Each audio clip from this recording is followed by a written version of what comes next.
Okay, let's just say I had a crisis of faith. Hey, welcome back, ScreenCrush. I'm Ryan Arey. As amazing as the first episode of Secret Invasion was, it's been mired with controversy. It included the death of a beloved character and a terrorist attack on Russian soil. But by far the biggest controversy was literally in the opening credits. Oh, I pegged you right from the start. Yeah, what was up with that intro? It was super weird looking. Like it was made with one of those AI maker thingies. Well, that's because it was. The intro was created by Method Studios, a visual effects company with a killer resume that includes movies like Watchmen, Mad Max Fury Road, and many Marvel films. They used a custom AI tool to give the intro a specific look, and the reaction from fans has been mixed at best. Yeah, makes sense. Isn't there a writer's strike going on right now to protest this exact same thing? There 100% is, which is why the timing of this couldn't be worse. Now, a little later, I'm going to talk to animation producer Noah Sterling and IDW Comics editor Heather Antos about this, but first, let me give you some background. As we've discussed in other videos, on May 2nd, 2023, the Writers Guild went on strike for the 6th time since its founding, and a month later, they are still going strong. I bet old man Krabs is gonna break any day. Now, while the main focus of the strike is to get fair compensation for the writers who create the stories that we love, one of the other major concerns is preventing AI scriptwriters from replacing real ones. Replacing the world's foremost thespians with robots. While Method Studios was only using AI-generated animation, the situation feels eerily similar to the exact scenario these writers are striking to prevent. I told you guys this was gonna happen. Beyond that, how the software creates those visuals is also a reason for concern. One of the problems, specifically with AI-generated art, is the fact that it uses data from thousands of neural networks. These networks use images from various artists across the internet, many without permission, to produce art identical to their own. So we're stealing stolen art? In some cases, it's outright copyright infringement, and in others, it's really close to the line. Where more implications aside, it does kind of fit the vibe. Yeah, the intro looks cool, and there's a portion of fans that agree with you, hence the mixed reactions. The visually deceptive elements of AI, morphing objects and textures back and forth, as well as the big feelings people have behind the technology, couldn't be more emblematic of a series about aliens secretly replacing humans. It was a risky creative decision by creator Ali Salim, but definitely an intentional one. They said it felt explorative and inevitable, and exciting, and different. And in that way, it's a success. We can always tell when something digital feels off. It's like the Uncanny Valley effect. Yeah, like Shia LaBeouf swinging with all those monkeys in Crystal Skull. Exactly. Now compare that to the tank chase in Last Crusade, where everything feels real. That's actually my favorite action scene in an Indiana Jones movie because, I love old school World War II vehicles and military tactics. That's actually how I first got into the game War Thunder. Oh, what's that? Well, War Thunder is the most realistic, comprehensive military vehicle game that I have ever played, and they're the sponsor of this video. The game features more than 2,000 vehicles, including ships, planes, helicopters, and tanks, and you fight other players in PvP combat on the PC, Xbox Series S or X, and PlayStation 5 or previous gen consoles. I mean, every vehicle in this game is intricately detailed and historically accurate, and it makes the game incredibly immersive. The gameplay spans more than 100 years, from the 1920s to today. Now, I love that there's also no generic hit points. You have to inflict actual damage to parts of the vehicles or their crew. This is the most authentic war game that I have ever played. And the interaction between the air, naval, and land forces gives it this comprehensive tactical experience that, well, frankly blew me away. So you can play War Thunder on the Xbox, PC, or PlayStation today, and if you click my link in the description, you get a huge free bonus pack, premium vehicles, premium account, boosters, and more. Just click that link and I'll see you in game where I will destroy you. Now, back to the intro to Secret Invasion. It's easily the most controversial Marvel intro ever. Even some of the concept artists who have worked on the project have had pretty harsh public comments about this. Jeff Simpson said, "Secret Invasion intro is AI generated. I'm devastated. I believe AI to be unethical, dangerous, and designed solely to eliminate artists' careers. Spent almost half a year working on this show and had a fantastic experience working with the most amazing people I ever met. Some fans have even proposed boycotting the show altogether." Wait, you're telling me that they're gonna boycott a show made by a bunch of humans just cause some of them used AI? That's like skipping on 50 minutes of show for a 40-second intro. Yeah, when you put it like that, it does sound silly, but essentially, yes, that's the point. It's also important to note that creating an intro like that with AI takes more than just inputting a few prompts and calling it a day. As advanced as AI is now, if you typed "create Secret Invasion intro" into some video GPT, you're just not gonna get what we saw on screen. AI has to be constantly coached to come up with the results as specific as this. In fact, Method Studios actually created their own unique visual language, deemed scroll cubism, just for this intro. An entire team of artists assisted with the process, all of whom were constantly inputting new information and testing multiple prompts to get to the final product. The product, finally perfected. Now, I know that our guest Noah Sterling, who has animated countless projects, actually knows a lot more about this process than I do, so I'm looking forward to hearing from him in just a little bit. Man, it sure does seem like these robots need a lot of help to do their jobs. Well, that's kind of my point, Doug. I mean, look, to sci-fi nerds, artificial intelligence is not a new concept. Terminator, Star Wars, Rick and Morty, iRobot, the list is endless, but you get the point. While tons of stories have cast the AI as a villain, there's just as many that show it in a more optimistic light. Congratulations. You are being rescued. It's easy to forget that characters like Jarvis, R2-D2, Optimus Prime, Data are also fictional characters based on AI. And when you think of AI as like Data, it just becomes a lot less scary. When AI does play a villain, though, it's typically because the AI sees itself as superior to the humans and that they are capable of existing without the human race. I'm sorry, I know you mean well. You just didn't think it through. For instance, here's an AI-generated Ryan Arey. Welcome back, Screen Crushers. Almost anything AI generated is fairly distinguishable from what humans can create, although the margin is getting thinner. Regardless though, AI can't work without human input. Malfunction. Need input. Human interaction is at the very core of AI's design. Without it, it's literally lifeless, which is something to keep in mind when we're talking to people who think that they're Sarah Connor. You're terminated.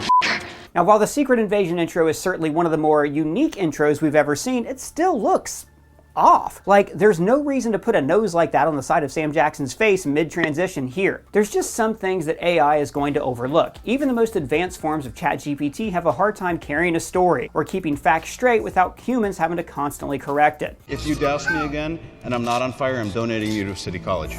People worry that AI will replace talented artists and creators, but in reality, AI is a tool, not some capitalist Ultron. Not yet. Keep your friends rich and your enemies rich and wait to find out which is which. It works best when it's in a symbiotic relationship with the creator, augmenting the quality and speed of production. In fact, AI could actually be the answer to many of the problems caused by the ongoing writers' strike. Hitting it with that Uno reverse card. Love to see it. Look, hate it or love it, AI integration not only simplifies the production process, but it's been doing so for years. The only thing that's really changed is the capability of the technology. The strike has already delayed numerous projects, which could make AI vital in closing that content gap once the strike is over. So we can see our favorite shows sooner? Exactly. Now, of course, this only works if these creators are willing to work with AI and if the creators are getting paid. Pay your writers. AI also makes big budget quality more accessible, which means smaller studios and indie creators can create cutting edge visuals without breaking the bank. Also, let's not ignore the moral panic that humans get every time you guys create a new technology. Little hurtful, but fair. CGI, for example, was an innovation that directly threatened prop makers, set designers, makeup artists, and more. Now CGI is a part of every movie we see, for better or worse. It's meant to wind like a river. It comes. And its prominence didn't necessarily kill all those other industries. I mean, heck, they even said streaming would kill the video rental industry, but as you can see, business is booming. Anybody need anything? Anybody? Creating art is uniquely human, and AI literally can't replicate anything close without increasing interaction. I need human brains to survive! So, while controversy around Secret Invasion's use of AI in its intro has valid points on both sides, at the end of the day, AI isn't necessarily a threat when used as a tool, which seems to be exactly how it was used here. Go, go, gadget butter knife. Wowzers. And now I am joined by two people who know way more about this topic than I do. We have animation producer Noah Sterling. You've seen his work on Marvel, DC, and all over the internet in various music videos. And we also have group editor of licensing at IDW, Heather Antos. So both of you have some expertise about art and artists and AI and animation, things like that. So I'm very excited to get your take on this.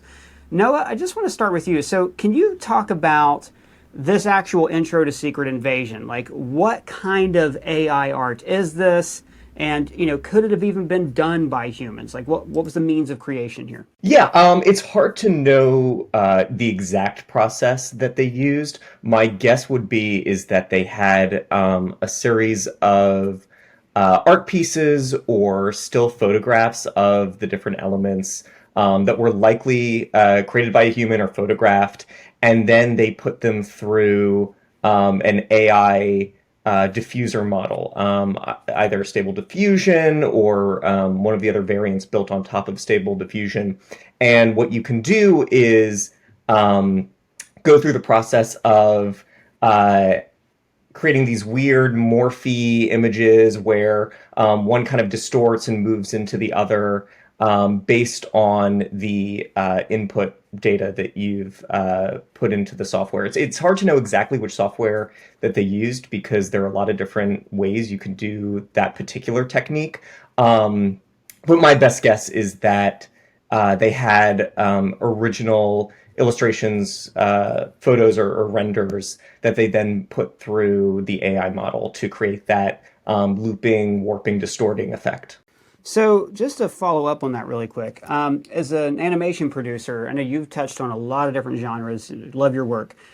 How could this have been made just by a human being?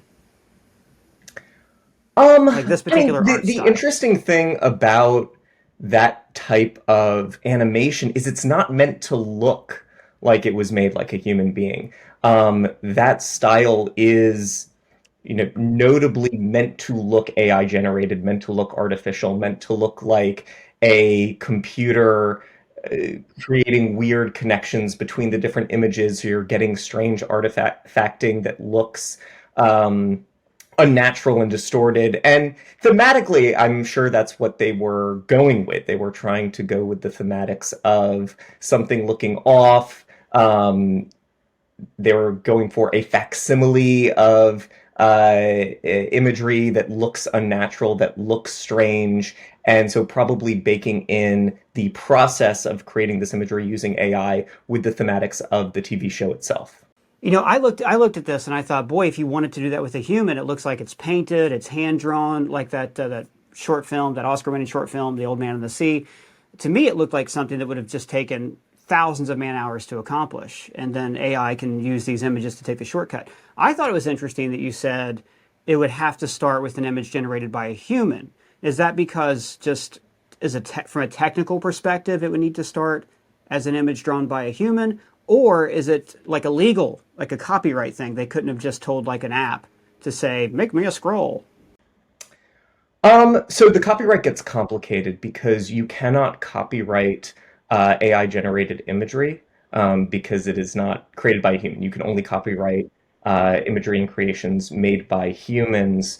But if you hand alter and adjust that imagery, then it is the work of a human. But the line of where something is purely artificially generated and where it's created by a human is honestly kind of blurry, because you can use these AI tools in a very focused, direct way. You can train your own models. You can use it as a tool where you are very active in the creation.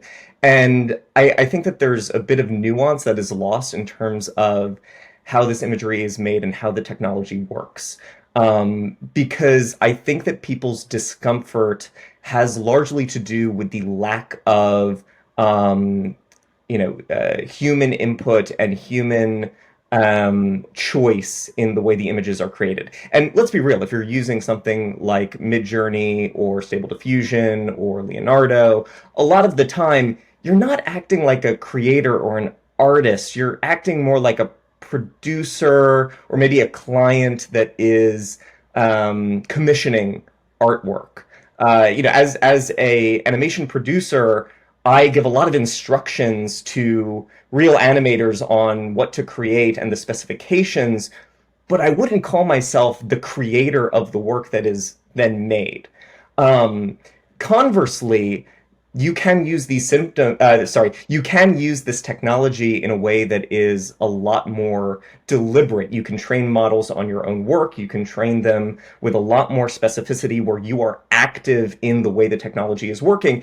And in that case, I would say you are the creator. You are using this as a tool, as an artist, where the work is the output of a human. It really depends how you're creating the work and your relationship with the technology and the level to which you are making yourself a part of the process of creation. Now, Heather, your background is primarily in comic books, so it's not quite in the same, AI art doesn't quite fall in the same categories that Noah's talking about.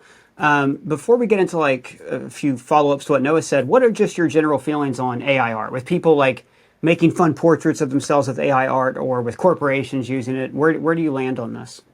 I mean, yeah, the conversation when it comes to commercial artists is always distilled down to what are the ethics and how this art is being obtained to train the AI models. And when it comes to, I mean, Midjourney, for example, the developers of Midjourney have very openly said that they are stealing the art, they are pulling the art, you know, and it's been a very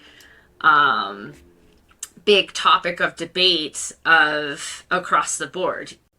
These AI companies do need art to train their models so that they can produce more art, but you can't, like, I can't steal another company's IP or steal another company's product and sell it as my own, right? That's illegal. It should be treated the same way for these artists, and I think that is where a lot of my questions come in for how for instance this opening crawl was made. Is, you know, are you taking art from artists that was ethically sourced to train this? You know, if you're hiring an artist specifically, as Noah was saying, to create images to train the AI to produce this, you know,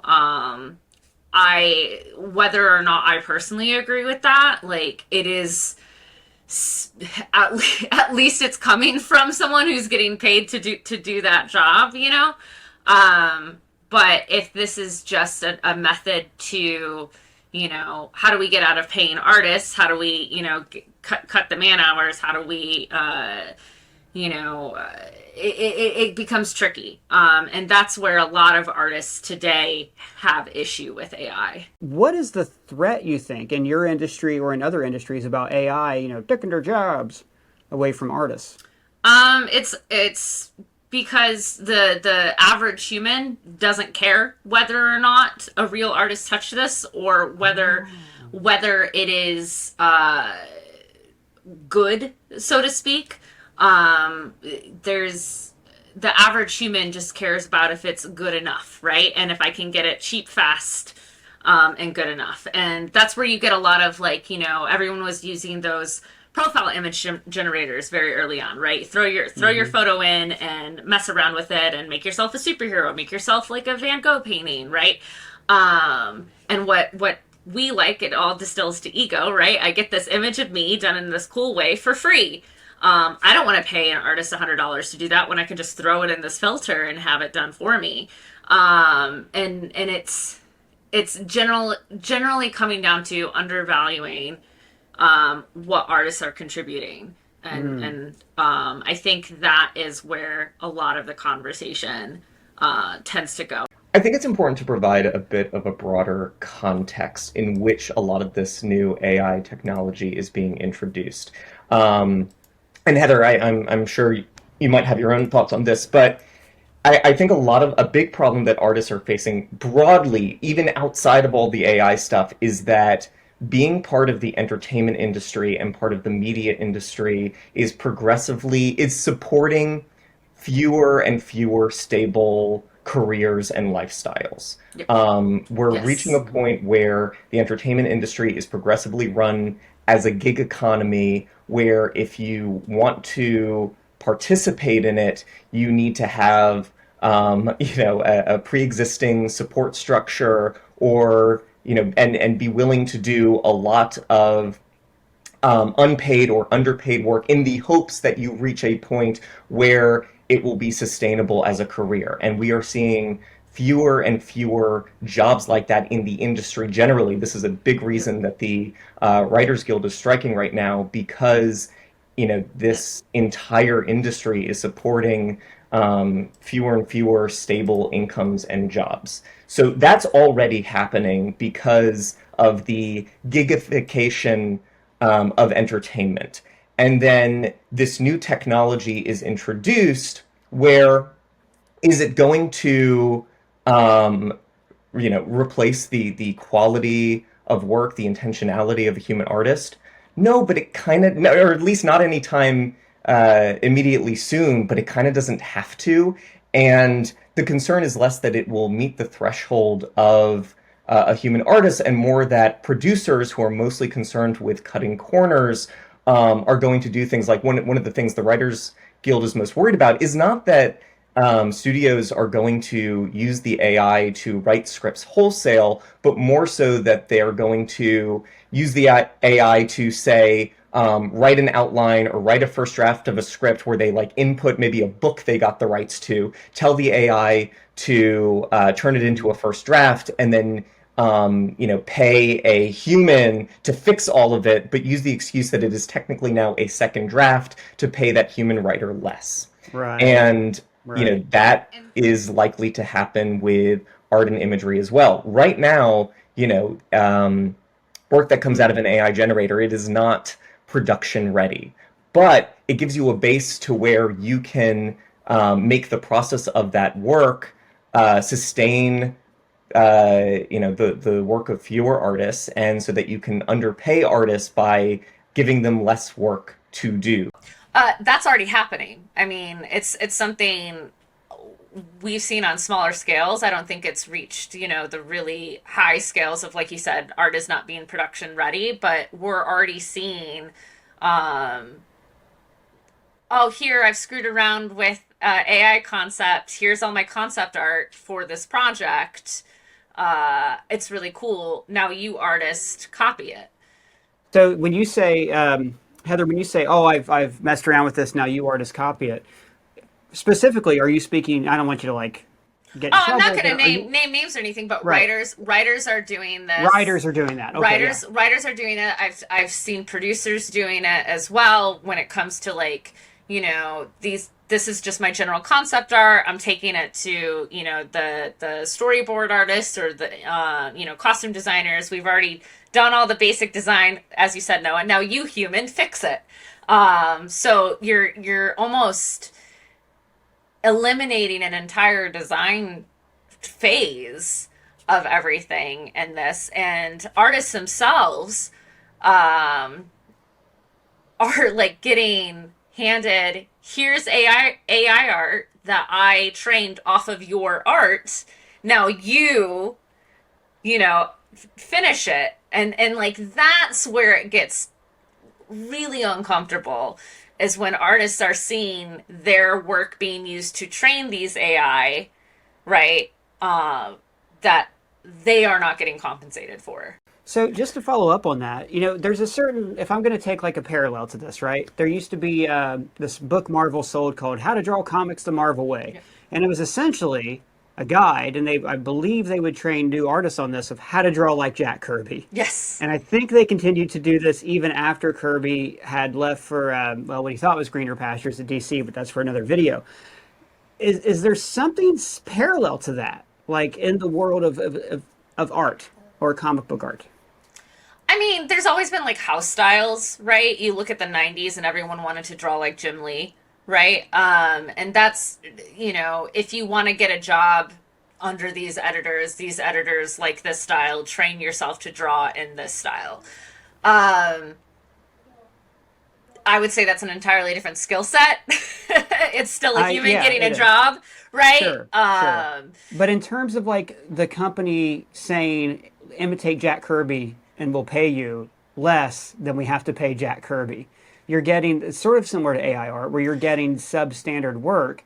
No offense to artists I won't name who were told to copy Jack Kirby and then years later became greats on their own.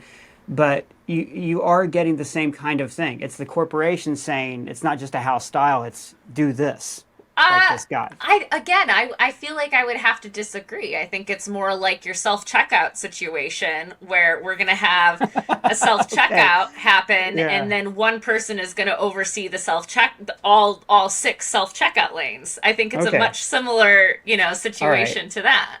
Okay, so as long as we have a human being, it's kind of what Noah said that surprised me so much, was that with this art, it likely started with one person, an actual rendering done by a human being. So I think we can all agree that that's the dividing line that we need. So Noah, just, this is all branching out into your field too, because now there's text to video and text to animation and make this thing claymation. And as Heather said, the models are being trained, they're getting smarter. So eventually this technology is going to come for animators and animation producers. How do you think your field can stave that off from happening? Oh, we can't. I mean, listen, I don't know where the technology is at right now. It could be that it's already hit a bit of a plateau and it's not going to get that much better from here. Or we're still at the very beginning and it's not going to be long before, you can output full movies with, really clear fidelity. I have no way of knowing. Either, we could be at the beginning, the middle, or the end in terms of where this type of technology plateaus. I can say that right now, there's a funny saying that we've been saying around the entertainment industry, which is that, well, in order for the clients to entirely replace us with these AI text-to-video generators, they have to be able to clearly articulate what they want. We'll be fine. Is this industry going to sustain fewer careers because the barrier for creation is just going to get lower and lower? Yeah, that's seems kind of inevitable. It seems like that is what is going to eventually happen. The point of art, even commercial art and advertising, is that it is a form of communication, humans communicating with one another, even if it's in a corporate salesmanship way. But I think my real issue is a humanistic one of I don't want to suddenly look around and every billboard, every piece of advertisement was generated by an AI based on an algorithm deciding what is going to be most visually impactful and appealing to me. And so instead of a human or even community of humans communicating with one another, we're just surrounded by AI art imagery, machines creating a facsimile of what they think effective human communication is. Heather, let's say, for example, given, I think we all agree, like what Noah said is not controversial. We all agree, and the internet agrees, that a human should be behind art. There's something just kind of icky in Skynet about this idea of, machines making art for humans, because eventually it's just going to be machines making art for other machines that spend cryptocurrency, and we're not even going to be allowed to be consumers anymore. So that being said, we're all against that. We can agree on that. God, I just gave somebody an idea somewhere, and I screwed it. Oh, that's, yeah. So the Matrix has begun. You did it. I know. That was my fault. Okay, so let's say I can put Heather Antos in charge of this, and I can say, Heather, I'm the president of this part of the government or whatever that can decide the rules and regulations.